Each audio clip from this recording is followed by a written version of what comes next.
നമസ്കാരം. ഞാൻ ഡോക്ടർ ബാലാജി നാരായണസ്വാമി രാമനാഥൻ. എൻ്റെ channel NNR school of wisdom. ഒരു വർഷത്തോളം ആയി ചാനൽ തുടങ്ങിയിട്ട്. നമ്മൾ ശുദ്ധബോധത്തെയും അല്ലെങ്കിൽ ട്രൂത്തിനെ കുറിച്ച്, കോൺഷ്യസ്നെസ്സിനെ കുറിച്ച് ആണ് നമ്മൾ തുടരെ ചർച്ച ചെയ്തുകൊണ്ടിരിക്കുന്നത് അല്ലെങ്കിൽ സംസാരിച്ചുകൊണ്ടിരിക്കുന്നത്. വാക്കുകൾക്ക് അതിൻ്റേതായ ലിമിറ്റേഷനുണ്ട്. പലപ്പോഴും സത്യം, കോൺഷ്യസ്നെസ്, ബോധം, ശുദ്ധബോധം, അറിവ് എന്നൊക്കെ പറയുമ്പം പലർക്കും പല മീനിങ്ങാണ് കിട്ടുന്നത്. യഥാർത്ഥത്തിൽ രണ്ടില്ല എന്നുള്ള പ്രോസസ്സിനെ എന്ത് വാക്കിട്ട് വിളിച്ചാലും അതാണ് നമ്മൾ ചർച്ച ചെയ്യുന്നത്. പിന്നെ സൗന്ദര്യലഹരിയുടെ ഒരു ബുക്ക്, അത് ഞാൻ ഇംഗ്ലീഷിൽ ചെയ്തിട്ടുണ്ട് ഈ ചാനലിൽ. ഞാനത് അതിലൂടെ പോയപ്പം അതിൽ നിന്ന് എനിക്ക് കിട്ടിയിട്ടുള്ള കുറച്ച് കാര്യങ്ങൾ ഒന്ന് പറയാമെന്ന് വിചാരിച്ചു. അപ്പം ഇത് നമ്മൾ മലയാളം സംസാരിക്കുന്നവരല്ലേ, കേരളത്തിലുള്ളവർ തൽക്കാലം അമേരിക്കയിലും കാനഡയിലും ഉള്ള കാര്യം നമ്മൾ സംസാരിക്കാതിരിക്കുന്നതായിരിക്കും നല്ലത്. അങ്ങനെ സംസാരിച്ചാൽ സത്യനന്ദിക്കാടിൻ്റെ ഒരു സിനിമയിൽ ശ്രീനിവാസനും ജയറാമും കൂടെ സംസാരിക്കുന്ന കണക്കായിരിക്കും. ഉഗാണ്ടയിൽ എന്ത് സംഭവിക്കുന്നു, റഷ്യയിൽ എന്ത് സംഭവിക്കുന്നു എന്നൊക്കെ പറയുന്ന കണക്ക് നമ്മൾ തൽക്കാലം അതിനെ വിട്ടിട്ട് ഈ നമ്മളിപ്പോൾ കേരളത്തിലല്ലേ മലയാളം സംസാരിക്കുന്ന ആൾക്കാർ നമ്മുടെ ഈ പഠനം നടത്താനായിട്ട് നമുക്കറിയാൻ താല്പര്യമുണ്ട്. അപ്പോൾ നമ്മൾ അന്വേഷിക്കും, നമ്മൾ ലൈബ്രറിയിൽ പോകും, അല്ലെങ്കിൽ ഈ മേഖലയിലുള്ള ആൾക്കാർ. ഉദാഹരണത്തിന് ഇപ്പോൾ എനിക്കൊരു സിനിമ എടുക്കണമെങ്കിൽ ഞാൻ ആ മേഖലയിലുള്ള പുസ്തകം, ആ മേഖലയിലുള്ള ആൾക്കാരെ കാണും. ഇനി ഒരു സിനിമ പ്രൊഡ്യൂസ് ചെയ്യണമെങ്കിൽ എത്ര കോടി രൂപ വേണം? 5 കോടി രൂപ വേണം. ഈ 5 കോടി രൂപ ഇൻവെസ്റ്റ് ചെയ്താൽ എത്ര കിട്ടും? അപ്പം ഇത് ഏതൊരു മേഖലയിലും ഉള്ളതുപോലെ ആത്മീയതയിലും ഉണ്ട്. അപ്പം നമ്മളിത് കേരളത്തിലുള്ള ഒരാളാണ്. എൻ്റെ ഒരു ഒബ്സർവേഷനായിരിക്കും, തെറ്റായിരിക്കാം. ഞാൻ കണ്ട ആൾക്കാർ ഓർഗനൈസേഷൻ ബേസ് ആണെങ്കിൽ ഞാൻ ചിലത് പറയാൻ വിട്ടുപോകുന്നെങ്കിൽ അതും ഇതിനകത്തുണ്ട്. നമുക്കെടുത്താൽ ആർട്ട് ഓഫ് ലിവിങ്, അല്ലെങ്കിൽ ബ്രഹ്മകുമാരീസ്, അല്ലെങ്കിൽ കോയമ്പത്തൂർ ഈശാസ്വാമി, അല്ലെങ്കിൽ സത്യസായി, ഷിർദി സായി, മഹാവതാർ ബാബാജി, പിന്നെ അങ്ങനെ തുടങ്ങിയ നിരവധി, അല്ലെങ്കിൽ ശ്രീനാരായണ ഗുരു, ചട്ടമ്പി സ്വാമിയോട്, ശങ്കരാചാര്യർ, ഇങ്ങനെ ഉള്ള ചില ഓർഗനൈസേഷനുണ്ട്. ഈ ലേബിളിൽ അറിയപ്പെടുന്ന ഓർഗനൈസേഷൻ, രാമകൃഷ്ണ ആശ്രമം, അല്ലെങ്കിൽ അമൃതാനന്ദമയി, പേര് പറയാൻ വിട്ടുപോയിട്ടുണ്ടെങ്കിൽ അതങ്ങനെ. എന്തായാലും പ്രഭാകര സിദ്ധയോഗി, ഇങ്ങനെ പല പേരുകളിൽ അല്ലെങ്കിൽ പല ആശ്രമങ്ങളും ഒക്കെ ഉണ്ട്. അപ്പം ഈ ആത്മീയത അന്വേഷിച്ച് വരുന്നവർ ഞാൻ കണ്ടിട്ടുള്ളത് ഇതിലൊന്നിൽ കൂടുതൽ ഓർഗനൈസേഷനിൽ കയറി ഇറങ്ങിയിട്ട് തൃപ്തി വരാത്തവരാണ്. പിന്നെ ഇതിൽ തൃപ്തി ആർക്കെങ്കിലും ഉണ്ടോ എന്ന് ചോദിച്ചാൽ, ഞാൻ കണ്ടൊരു കാര്യം, ഒരു ഓർഗനൈസേഷൻ അല്ലെങ്കിൽ ഒരു വ്യക്തിയിൽ നിൽക്കുന്ന ഒരാൾ അവരൊരിക്കലും വേറൊരു ഓർഗനൈസേഷനിലും വേറൊരു സ്ഥലത്തും പോകത്തില്ല. അത് നമ്മൾ ശ്രദ്ധിച്ചാൽ നമുക്ക് മനസ്സിലാവും. അത് പാർട്ട് ഓഫ് ലിവിങ്ങിലുള്ള ഒരാൾ ഈശാസ്വാമിയുടെ അവിടെ പോകുക, അല്ലെങ്കിൽ അവിടെ ഉള്ള ഒരാൾ ഇവിടെ വരിക, അല്ലെങ്കിൽ അമൃതാനന്ദമ്മയുടെ ഒരു ഡിവോട്ടി ആർട്ട് ഓഫ് ലിവിങ്ങിൽ പോവുകയോ, അല്ലെങ്കിൽ 2 സ്ഥലത്ത് ഒരുമിച്ച് പോവുകയോ ചെയ്യാറില്ല. ഇപ്പോൾ തുടക്കം സ്റ്റേജിൽ ഈ നമ്മൾ ലൈബ്രറിയിൽ ചെന്ന് പല പുസ്തകവും എടുത്ത് വായിക്കുന്നത് പോലുള്ള ഒരാക്രാന്തമാണ് അത് തുടക്കം. പക്ഷേ ഇത് നമ്മൾ പല സ്ഥലത്ത് കുഴിച്ചാൽ വെള്ളം കിട്ടത്തില്ല എന്ന് പറയുന്നത് പോലെ ഒരു അന്വേഷണം മാത്രമാണ്. ഞാൻ നേരത്തെ പറഞ്ഞെടുത്ത് എനിക്കൊരു സിനിമ പ്രൊഡ്യൂസ് ചെയ്യണമെങ്കിൽ ആരാണ് മലയാളത്തിലെ ഏറ്റവും നല്ല ഡയറക്ടർ, അല്ലെങ്കിൽ എങ്ങനെ ആരാണ് ഇവിടുത്തെ ആക്ടേഴ്സ് എന്നൊക്കെ പറഞ്ഞ് ഞാനൊരു അന്വേഷണം നടത്തുന്ന അതിന് ലിറ്ററേച്ചർ റിവ്യൂ എന്ന് പറയും. നമ്മൾ PhD ഒക്കെ ചെയ്യുന്ന ലിറ്ററേച്ചർ റിവ്യൂ എന്ന് പറയും. ഈ ലിറ്ററേച്ചർ റിവ്യൂ ആണ് ഈ തുടക്കം സ്റ്റേജിൽ നടക്കുന്നത്. അപ്പം അന്വേഷിക്കുന്നവരോട് നമ്മൾ അന്വേഷിക്കരുത്. അന്വേഷിച്ച് കണ്ടെത്തിയവരുടെ അടുത്താണ് നമ്മൾ അന്വേഷിക്കേണ്ടത്. പലപ്പോഴും നീന്തൽ അറിഞ്ഞുകൂടാത്ത ആൾക്കാരോട് നമ്മൾ നീന്തൽ പഠിച്ചാൽ എന്ത് സംഭവിക്കും? ഇത് നമ്മൾ മനസ്സിലാക്കണം. പിന്നെ ഞാൻ പലരെയും കണ്ടിട്ടുണ്ട്, ഞാൻ ഇന്നും കാണുന്നുണ്ട്, ഞാൻ പലരോടും ചോദ്യം ചോദിക്കാറുണ്ട്. ഇതിൽ തൃപ്തിയുള്ള ആൾക്കാരെ ഞാൻ വളരെ കുറച്ചേ കണ്ടിട്ടുള്ളൂ. ഒരു 100 പേരിൽ ഒരാളല്ലെങ്കിൽ 2 പേര്. ഒരാളെ കിട്ടുന്നത് തന്നെ വലിയ പാടാണ്. 100-1 പറയാൻ പറ്റത്തില്ല. തൃപ്തിയുള്ളവരില്ല എന്ന് തന്നെ പറയേണ്ടി വരും. അതെങ്ങനെ പറയാൻ പറ്റുമെന്ന് പറഞ്ഞാൽ, അന്വേഷണം, അതായത് നമ്മൾ ആ ആളോട് ആത്മീയതയിൽ ഒരു ചോദ്യം ചോദിച്ചാൽ, നമ്മളിപ്പോൾ ഇന്ത്യൻ ഫിലോസഫി ആണല്ലോ ചോദിക്കുന്നത്. ഇവിടെ ഇന്ത്യൻ ഫിലോസഫിയിൽ അല്ലെങ്കിൽ എന്ത് ചോദിക്കാനുണ്ട്? നമുക്ക് എന്താണ് ചോദിക്കാനുള്ളത്? ഇവിടുത്തെ മതങ്ങളെക്കുറിച്ച് അല്ലെങ്കിൽ മതപുസ്തകങ്ങളെക്കുറിച്ച്. ഇന്ത്യയിലൊരു 10 മതത്തിനെ നമുക്ക് എടുക്കാം. ജൈനിസം, ബുദ്ധിസം അല്ലെങ്കിൽ ഇസ്ലാം എടുക്കാം. ഇതിനെല്ലാം കൂടി എടുത്തു വെച്ച് നമ്മൾ ചോദിച്ചാൽ ഇത് പറയാൻ പറ്റുന്ന ആളായിരിക്കണം. ഒന്നും വേണ്ട, ഇതിൻ്റെ എല്ലാം സാരാംശം ഒന്നാണെന്ന് ഒരാൾ പറഞ്ഞാൽ ആ ആൾ യഥാർത്ഥത്തിൽ റൈറ്റ് ട്രാക്കിലാണ്. ഇതിലെന്തെങ്കിലും വ്യത്യാസം ഉണ്ടെന്ന് പറയുന്ന ആൾക്കാരോട് കൂടുതൽ പറയണ്ട. അവർ പഠിച്ചു വരട്ടെ, നമ്മളും പ്രോഗ്രസ് ചെയ്യാം. അപ്പം എങ്ങനെയാണോ നമുക്കൊരു, ഇപ്പോൾ കേരള യൂണിവേഴ്സിറ്റിയിൽ നിയമം അനുസരിച്ച് നമുക്കൊരു ഗൈഡ് വേണം PhD എടുക്കാനായിട്ട്. അപ്പം അതേപോലെ നമുക്ക് ആത്മീയതയിൽ കടക്കാൻ ഒരു ഗുരുവിൻ്റെ, ഒരു ഗൈഡിൻ്റെ ആവശ്യമുണ്ടോ എന്ന് ചോദിച്ചാൽ അത് ഉണ്ട് എന്ന് തന്നെയാണ് നമ്മുടെ ഇവിടെ പറയപ്പെടുന്നത്. തൽക്കാലം നമ്മൾ ഉണ്ടെന്നും ഇല്ലെന്നും തർക്കിക്കേണ്ട. അവർ പറയുന്നത് കഥകൾ വെച്ചിട്ടാണ്, അവരുടെ റിസർച്ചിൽ വെച്ചിട്ടാണ്. വിവേകാനന്ദൻ്റെ ഗുരു, അമൃതാനന്ദമ്മയുടെ ഗുരു, അങ്ങനെ പലർക്കും ഗുരു ഉണ്ടായിരുന്നു എന്നാണ്. അത് നമ്മൾ തർക്കിക്കണ്ട. ഞാൻ പറയുന്നത് ഇതെല്ലാം തുടക്കത്തിലാണ്. അപ്പോൾ കുറച്ച് കഴിയുമ്പോൾ എന്താണ് ചെയ്യേണ്ടതെന്ന് ചോദിച്ചാൽ, അത് ഞാൻ ധ്യാനത്തെക്കുറിച്ചും പലപ്പോഴും പറഞ്ഞിട്ടുണ്ട്. എല്ലാവർക്കും എല്ലാ ധ്യാന മുറിയും ശരിയായി വരത്തില്ല. അപ്പം എത്ര ധ്യാനമുറ ഉണ്ടെന്നും അല്ലെങ്കിൽ അത് നമ്മൾ എങ്ങനെ ചെയ്യണം എന്നൊക്കെയുള്ള സോഴ്സ് ബുക്ക് നമ്മുടെ കയ്യിൽ വേണം. അല്ലെങ്കിൽ ഒരു ആചാര്യൻ വേണം. ഇവിടെയാണ് ഒരു ആചാര്യൻ എന്ന് പറയുന്ന വാക്ക് എന്ന് പറഞ്ഞാൽ നമ്മളെ ഗൈഡ് ചെയ്യാൻ പറ്റണം. ഇതിപ്പോൾ ഞാൻ ചോദിക്കുന്ന ചോദ്യങ്ങൾക്ക് ഉത്തരം പറയാൻ പറ്റിയില്ലെങ്കിൽ ആളാചാര്യനല്ല.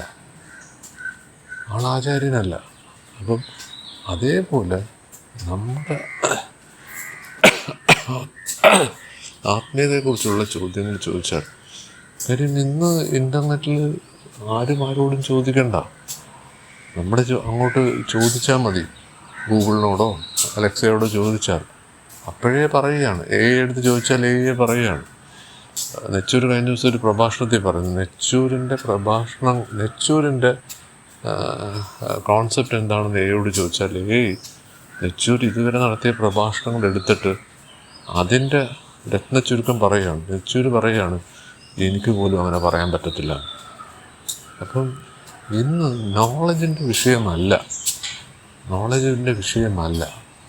ശരിക്കും ഇതിൽ പറയുന്നത്, നമ്മളീ പാതയിൽ പോകുമ്പോൾ നമ്മൾ സ്കൂളിലൊക്കെ പഠിക്കുമ്പോൾ ശ്രദ്ധിച്ചിട്ടില്ലേ, സ്കൂളും കോളേജിലും കുറച്ച് കുട്ടികൾ നല്ല പഠിക്കുന്നവരുണ്ട്. ചിലർ ആരോടും അത് ഷെയർ ചെയ്യത്തില്ല. പക്ഷെ ചിലർ പറഞ്ഞു കൊടുക്കാൻ ശ്രമിക്കും.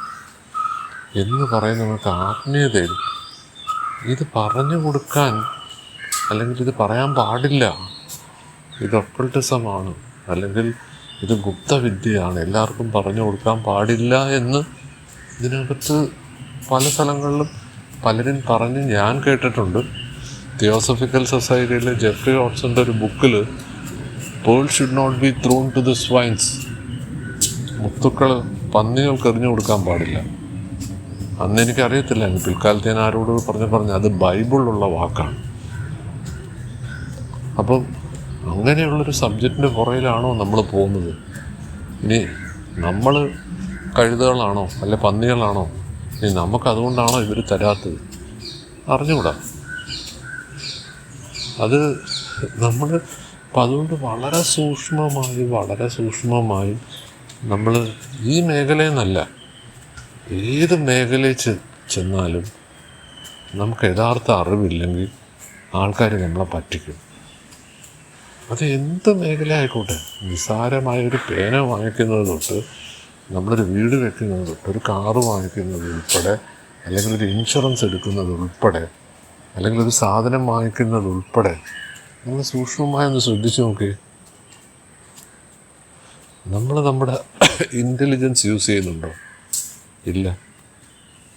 ആരൊക്കെയോ പറഞ്ഞു, ആരൊക്കെയോ മൊബൈൽ വാങ്ങിച്ചു, ആ മൊബൈൽ നമ്മളും വാങ്ങിച്ചു. ആരൊക്കെയോ കുറേ കാറ് വാങ്ങിച്ചു, നമ്മളും വാങ്ങിച്ചു. കുറേ പേര് വീട് വെച്ചു, അതേപോലെ നമ്മൾ വീട് വെച്ചു. ഈ അനുകരണത്തിൽ നമുക്കൊരിക്കലും തൃപ്തി വരത്തില്ല. അപ്പം ഇത് ഫ്രീഡമല്ല. ആത്മീയതയിൽ വേണ്ടത് ഫ്രീഡമാണ്. അപ്പം നമ്മുടെ ലൈഫിലെ ഫ്രീഡം നമ്മൾ എങ്ങനെയാണ് നമ്മൾ ആക്ച്വലി അത് കണ്ടെത്തേണ്ടത്? നമ്മുടെ ജോലിയുടെ വലിപ്പമാണോ? നമ്മുടെ വരുമാനത്തിൻ്റെ വലിപ്പമാണോ?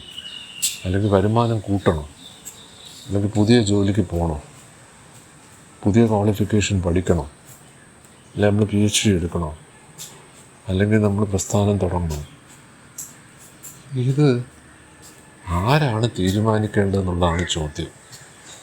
ആരാണ് തീരുമാനിക്കേണ്ടതുള്ളത്? നമ്മളല്ല ഇത് ആക്ച്വലി തീരുമാനിക്കും. ശ്രദ്ധിച്ച് നോക്കി, നമ്മുടെ ജീവിതത്തിലെ എല്ലാ തീരുമാനങ്ങളും നമ്മുടെ അല്ല, നമുക്ക് ചുറ്റുമുള്ള സമൂഹത്തിൻ്റെയാണ്.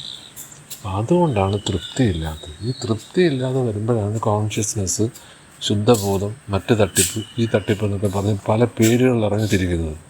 സത്യം പറഞ്ഞാൽ ഒരു ചക്കയും മാങ്ങയൊന്നും ഇല്ല. ആക്രാന്തം മൂത്ത് ഭ്രാന്താവുക എന്ന് പറയത്തില്ലേ, അതാണ് ഇവിടെ സംഭവിച്ചിട്ടുള്ളത്. എല്ലാ വള്ളിക്കെട്ടുകളും കയറി പിടിച്ചിട്ട് അവസാനം പറയുകയാണ് എനിക്കൊരു സന്തോഷമില്ല. ഇതെല്ലാം നമ്മൾ തന്നെയാണ്. ഇനി ഒന്നുമില്ലെങ്കിൽ, ഒരു വള്ളിക്കെട്ടും ഇല്ലെങ്കിൽ പോലും മനസ്സെന്ന് പറയുന്ന സാധനം അതൊരിക്കലും അടങ്ങിയിരിക്കത്തില്ല. ചുരുക്കത്തിൽ നമ്മൾ ഈ പഠിക്കുന്ന ഭഗവത്ഗീത ആത്മീയമായിട്ട് എന്തെങ്കിലും ബന്ധമുണ്ടോ? നമ്മൾ കോൺഷ്യസ്നെസ്സിൽ എത്തണമെങ്കിൽ, ഏത് പണ്ടും പറഞ്ഞിട്ടുള്ളതാണ്, 60 ടൈപ്പ് ഗീതയുണ്ട്. നമ്മൾ വായിക്കേണ്ടത് ഭഗവത്ഗീത അല്ല. ഇതെത്ര പേര് പറയുന്നുണ്ട്? പറയത്തില്ല. ഇത് നമ്മൾ അന്വേഷിച്ച് കണ്ടെത്തേണ്ട കാര്യമാണ്, വേറൊരാൾ പറഞ്ഞു തരത്തില്ല. ഇതേതെങ്കിലും പുസ്തകത്തിലുണ്ടോ? ഞാൻ ഒരു പുസ്തകത്തിലും കണ്ടില്ല, ഒരു പ്രഭാഷണത്തിലും കണ്ടില്ല. അതുകൊണ്ടാണ് ഞാൻ ആ സാധനം എൻ്റെ ചാനലിൽ നിരന്തരം പറയുന്നത്. അത് ഇംഗ്ലീഷിലും മലയാളത്തിലും പറയുന്നത്. കാര്യം മലയാളത്തിൽ പറഞ്ഞാൽ ചിലർ പറയാം ഇംഗ്ലീഷിൽ ചെയ്യാൻ പറയും, ഇംഗ്ലീഷിൽ ചെയ്താൽ ചിലർ പറയാം മലയാളത്തിൽ ചെയ്യാൻ പറയും. അതുകൊണ്ടാണിത് മാറി ചെയ്യുന്നത്. ഇനി ആർക്കും ഇതുകൊണ്ട് പ്രയോജനപ്പെട്ടില്ലെങ്കിൽ ഞാൻ ഇടയ്ക്കിടയ്ക്ക് ഇത് കേൾക്കാറുണ്ട്. കാര്യം എന്താ പറയുക, എനിക്ക് ചെയ്യാൻ പറ്റുന്നതേ ഞാൻ പറയാം. ഞാൻ പറയുന്നത് ഞാൻ ചെയ്തിരിക്കണം. കാര്യം എന്താ പറയുക, ബ്രഹ്മസൂത്രത്തിലൊക്കെ പറയുന്നത് അറിയാം, ഞാനും നീയും ഇല്ല, നീയുണ്ടെങ്കിൽ ഞാനില്ല, ഇരുട്ടുണ്ടെങ്കിൽ വെളിച്ചമില്ല എന്ന് പറഞ്ഞാൽ ഞാൻ സ്വയം പ്രകാശിക്കുമ്പോൾ ലോകം മൊത്തം പ്രകാശിക്കും. ഇതാണ് ആത്മീയത. ഇതിന് പകരം ഇവിടെ എന്തോ ചെയ്യാനുണ്ട്, അന്നദാനം കൊടുക്കാനുണ്ട്, പൈസ കൊടുക്കാനുണ്ട്, അതുണ്ട്, ഇതുണ്ട്, ഇതെല്ലാം ചുമ്മാ വയറ്റിപ്പഴപ്പിന് വേണ്ടി പറയുന്നതാണ്. നമ്മുടെ കയ്യിലുള്ള പൈസ കൂട്ടാൻ വേണ്ടിയാണ് ഇവരിതെല്ലാം പറയുന്നത്. പൈസയും ആത്മീയതയായിട്ട് യാതൊരു ബന്ധവുമില്ല. പിന്നെ നമ്മൾ കൊടുക്കുന്നത് അർപ്പണബോധത്തോടു കൂടിയായിരിക്കണം, നിഷ്കാമമായിരിക്കണം, ഒന്നും പ്രതീക്ഷിക്കാതെ. ഇത് നമ്മൾ അമ്പലത്തിൽ ചെന്ന് 10 രൂപയ്ക്ക് അർച്ചന കൊടുത്താൽ നമ്മൾ ഒരു 100 കാര്യങ്ങൾ നടക്കാനാണ് 10 രൂപയ്ക്കുള്ള അർച്ചന കൊടുക്കുന്നത്. നടപ്പുവശമുണ്ടോ? നമ്മൾ ബാങ്കിൽ 1000 രൂപ കൊണ്ട് ഇട്ടാൽ അതിന് എന്ത് പലിശ കിട്ടും ഒരു മാസം എന്ന് പറയുന്ന കണക്ക് ശരിക്കും പറഞ്ഞ് ഉള്ളത് ഞാൻ പറയാം, ഞാൻ കണ്ട കാര്യം പറയാം. ഈ ഓർഗനൈസേഷനിലെല്ലാം നിൽക്കുന്നവർ അവരുടെ ഒരു എന്തെന്ന് പറയുന്ന അധികാരം അല്ലെങ്കിൽ അവരുടെ ഒരു ഈഗോ, എൻ്റെ കയ്യിൽ എന്തോ ഉണ്ട് അതെനിക്ക് ബാക്കിയുള്ളവർക്ക് കൊടുക്കണം. ചിലപ്പോൾ പൈസ ആയിരിക്കാം, ചിലപ്പോൾ അറിവായിരിക്കാം. ഈ ഒരു സെപ്പറേഷനിലാണ് ഇവർ നിൽക്കുന്നത്. ഇവർക്കൊരിക്കലും തൃപ്തി വരത്തില്ല, ഒരു കാരണവശാലും തൃപ്തി വരത്തില്ല.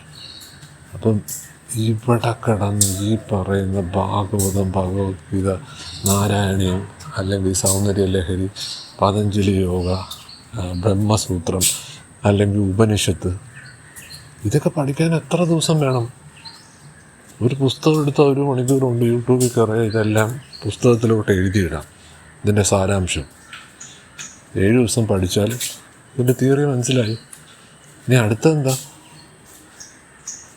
അടുത്തെന്താണെന്ന് വെച്ചാൽ ഇവർ പറയും, ശരി, ഇനി നിങ്ങൾ വെള്ളത്തിൽ ചാടുക. വെള്ളത്തിൽ ചാടുന്ന വെച്ചാൽ അതായത് നീന്തൽ നിങ്ങൾ പഠിച്ചു പുസ്തകത്തിൽ, ഇനി നിങ്ങൾ വെള്ളത്തിൽ ചാടുക, എന്നിട്ട് നീന്ത്. അതിനാർക്കെങ്കിലും സഹായിക്കാൻ പറ്റുമോ? വേണമെങ്കിൽ ഒരാൾ കയ്യോ കാലമൊക്കെ പിടിച്ചു തരും. പക്ഷേ വെള്ളം മുക്കി കയറി ശ്വാസം മുട്ടൽ അനുഭവിച്ചാലേ നീന്തൽ പഠിക്കാൻ പറ്റും. അപ്പം തിയറിയും പ്രാക്ടീസും രണ്ടാണ്. ദയവ് ചെയ്ത് ഒരു പ്രാക്ടീസും ഇല്ലാത്ത, ഒരു അനുഭവം ഇല്ലാത്ത ആൾക്കാർ കേട്ടാൽ എന്ത് കിട്ടാനാ? നമുക്ക് ഡ്രൈവിംഗ് നമുക്ക് വണ്ടി ഓടിക്കാൻ പറ്റുമോ? നീന്താൻ പറ്റുമോ? അപ്പം മര്യാദയ്ക്ക് ഇത് ജീവിതത്തിൽ നടപ്പിലാക്കിയിട്ടുള്ള ആൾക്കാരെ വേണം നമ്മൾ ഫോളോ ചെയ്യാൻ. ശങ്കരാചാര്യർ ഇത് നടപ്പിലാക്കിയിട്ടുണ്ടോ? ശ്രീനാരായണ ഇത് നടപ്പിലാക്കിയിട്ടുണ്ടോ? അല്ലെങ്കിൽ ചട്ടമ്പി സ്വാമികൾ നടപ്പിലാക്കിയിട്ടുണ്ടോ? രമണ മഹർഷി നടപ്പിലാക്കിയിട്ടുണ്ടോ? ബുദ്ധൻ നടപ്പിലാക്കിയിട്ടുണ്ടോ? ഇവർ ശുദ്ധബോധം തന്നെയാണോ ജീവിതത്തിൽ നടപ്പിലാക്കിയത് എന്ന് നമ്മൾ അനലൈസ് ചെയ്യണം. അല്ലാതെ വേറൊരാൾ പറയുന്നതല്ല കേൾക്കേണ്ടത്. നമ്മൾ അനലൈസ് ചെയ്തിട്ട് ഇതിനകത്തെ കതിരും പതിരും എന്ന് പറഞ്ഞാൽ അത് നമ്മൾ എടുക്കണം. എന്നാൽ ഇവരിലെല്ലാം ചിലപ്പോൾ കുറച്ച് കാണും. അതാണ് സ്കൂളിൽ പഠിപ്പിച്ച 3 കുരങ്ങന്മാരെ നമ്മൾ പഠിപ്പിച്ചിട്ടുണ്ട്.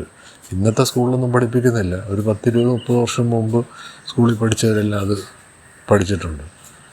ഒരു കുരങ്ങ് കണ്ണടച്ചിരിക്കും എന്ന് പറഞ്ഞാൽ ആവശ്യമുള്ളതേ കാണാവൂ.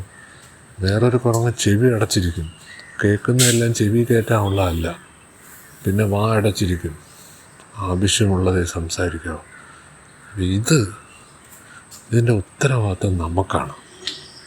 അല്ലാതെ നമുക്ക് ചുറ്റുമുള്ള ആൾക്കാർ അവർ നന്നാവാൻ ശ്രമിച്ചുകൊണ്ടിരിക്കുകയാണ്. അവരിതുവരെ നന്നായിട്ടില്ല. പിന്നെ എങ്ങനെയാണ് അവർക്ക് നമ്മളെ നന്നാക്കാൻ പറ്റുന്നത്? ഈ ഒരു പ്രോസസ്സിനകത്ത് വായന വേണമെന്ന് ചോദിച്ചാൽ വായന വേണ്ടാന്ന് ചിലർ പറയും വായിക്കണമെന്ന് പറയും, ചിലർ പറയും മെഡിറ്റേഷൻ ചെയ്യണമെന്ന് പറയും, ചിലർ ചെയ്യണ്ടെന്ന് പറയും. ഇതെല്ലാം ശരിയാണ്. അവർ വായിച്ച പുസ്തകത്തെ അനുസരിച്ച് ശരിയാണ്. യഥാർത്ഥത്തിൽ ആ പുസ്തകം ആരെഴുതിയതാണ്? ഭഗവത്ഗീത 700 ശ്ലോകമുണ്ട്. അത് പഠിക്കണമെങ്കിൽ നമുക്ക് സംസ്കൃതം അറിഞ്ഞുകൊണ്ടെങ്കിൽ മലയാളം ട്രാൻസ്ലേഷൻ ഉണ്ട്. അത് വായിച്ച് നമ്മൾ വേണം അതിന് അർത്ഥം കണ്ടെത്താൻ. അല്ലെങ്കിൽ ആരെങ്കിലും എഴുതിയിട്ടുള്ളൊരു ട്രാൻസ്ലേഷൻ എടുത്തു വെച്ച് നമ്മൾ വായിച്ചിട്ട് കാര്യമുണ്ടോ? ഇതൊരു സെൽഫ് സ്റ്റഡിയാണ്. ഇനി നമ്മൾ ഇന്ത്യയിലല്ല ജനിച്ചതെന്ന് വിചാരിക്കുക, നമ്മൾ ആഫ്രിക്കയിലാണ് ജനിച്ചതെന്ന് വിചാരിക്കുക. അപ്പോൾ നമ്മൾ ഈ പുസ്തകമൊക്കെ പഠിക്കണം. അവിടെ ബുക്കില്ലല്ലോ. അപ്പോൾ നമ്മൾ എന്ത് ചെയ്യണം? നെറ്റിൽ കയറി ആഫ്രിക്കയിൽ, നൈജീരിയയിലെ ദൈവം ആരാണ്, അവരുടെ പ്രമാണ പുസ്തകങ്ങൾ എന്താണ്, നെറ്റിൽ കയറി എടുക്കുക. എന്നിട്ടൊന്ന് പഠിച്ച് നോക്കിയാൽ ഇവിടെ ഉള്ളതും അവിടെ ഉള്ളതും എല്ലാം ഒന്ന് തന്നെ. കാര്യം ഇത് ഒരു സോഴ്സിൽ നിന്ന് വന്നതല്ലേ. കറണ്ട് ആര് പ്രൊഡ്യൂസ് ചെയ്താലും, എവിടെ നിന്ന് പ്രൊഡ്യൂസ് ചെയ്താലും, ഇനി പൈസ ആരുണ്ടാക്കിയാലും ആ പൈസ കൊണ്ട് സാധനം വാങ്ങിക്കാൻ പറ്റുമെന്ന് പറയുന്നത് പോലെയാണ് ആത്മീയത. നമ്മളൊരു ചെറിയ വട്ടം വരച്ചിട്ട് ഇതാണ് ലോകത്ത് ഏറ്റവും വലുത്, അല്ലെങ്കിൽ ഇതിനപ്പുറം ഇല്ല എന്ന് നമ്മൾ നമ്മളെന്ന് ഉദ്ദേശിച്ചത് ഞാനല്ല. അങ്ങനെ ആരെങ്കിലും പറയുന്നുണ്ടെങ്കിൽ അവർ പറഞ്ഞോട്ടെ. നമ്മൾ പ്രോഗ്രസ് ചെയ്തുകൊണ്ടിരിക്കുക. നമ്മൾ പ്രോഗ്രസ് ചെയ്യുന്നുണ്ടോ ഇല്ലയോ എന്നുള്ളത് വേറൊരാൾക്ക് പറയാൻ പറ്റത്തില്ല. നമ്മൾ വേറൊരിടത്ത് നിന്നിട്ട് എനിക്ക് ആത്മീയതയുണ്ടോ എന്ന് ചോദിച്ചാൽ പുള്ളി എങ്ങനെയാണ് പറയുന്നത്? ഒരിക്കലും പറയാൻ പറ്റത്തില്ല. അപ്പം നമ്മൾ എന്താണ് ഈ ആത്മീയത? തൃപ്തിയാണ്. എന്തോ തൃപ്തി? ഇവിടെ മറ്റൊന്നില്ല. ഈ മറ്റൊന്നില്ലെങ്കിൽ പിന്നെ കാമവും ക്രോധവും മോഹവും ലോഭവും ഒക്കെ വരുമോ? അപ്പോൾ പിന്നെ ആൾക്കാർ പറയുന്നത് ദൈവം അത് ഈ ബ്രഹ്മസൂത്രത്തിലൊക്കെ പറഞ്ഞിട്ടുണ്ട്. അദ്വൈതം എന്ന് പറഞ്ഞാൽ ഒന്നേ ഉള്ളൂ, ദ്വൈതം എന്ന് പറഞ്ഞാൽ ദൈവം വേറെയാണ്. അതാണ് ഈ സൗന്ദര്യ ലഹരിയിലെല്ലാം പറഞ്ഞത്. പിന്നെ ചാർവാകം എന്നൊക്കെ പറഞ്ഞുകൊണ്ട് ചിലതുണ്ട്. ഇതൊന്നുമില്ല, സൂക്ഷിച്ച് ജീവിക്കണം, ജന്മമില്ല പുനർജന്മമില്ല എന്നൊക്കെ പറയുന്നത്. ഇതെല്ലാം ഇതിനകത്ത് എഴുതിയിട്ടുണ്ട്. അതായത് ഇതിൽ ദ്വൈതംകാർക്കേ കിട്ടും, അദ്വൈതംകാർക്ക് കിട്ടത്തില്ല, ചാർവാകന് കിട്ടത്തില്ല എന്നൊന്നും എവിടെയും പറഞ്ഞിട്ടില്ല. ഇത് വയറ്റുപിഴപ്പിന് വേണ്ടി ചില പ്രസ്ഥാനവും കാര്യങ്ങളൊക്കെ നടത്തുമ്പം അവിടെ അതാണ് വലുതെന്ന് അവർക്ക് പറയേണ്ടി വരും. അത്രയേ ഉള്ളൂ. നമ്മൾ സർക്കാർ സ്കൂളിൽ പഠിച്ചോ, സ്റ്റേറ്റ് സിലബസിൽ പഠിച്ചോ, സെൻട്രൽ സ്കൂളിൽ പഠിച്ചോ, സൈനിക് സ്കൂളിൽ പഠിച്ചോ, ICSE പഠിച്ചോ, ഇൻ്റർനാഷണൽ സ്കൂളിൽ പഠിച്ചോ, എവിടെ പഠിച്ചാലും അറിവ് ഇൻ്റലിജൻസ് ഒന്നല്ലേ. വേണമെങ്കിൽ ഒരാൾ ഇംഗ്ലീഷ് കൂടുതൽ സംസാരിക്കുമായിരിക്കും, സംസ്കൃതം സ്കൂളിൽ പഠിച്ച ആൾ ചിലപ്പോൾ സംസ്കൃതം സംസാരിക്കുമായിരിക്കും. സംസ്കൃതമോ ഇംഗ്ലീഷോ സംസാരിച്ചാൽ അയാൾക്ക് ആത്മീയത ഉണ്ടെന്നാണ് അർത്ഥം. എന്തോണ് ഇവിടെ നടക്കുന്നതെന്ന് ചോദിച്ചാൽ ഇതാണ് സംഭവം.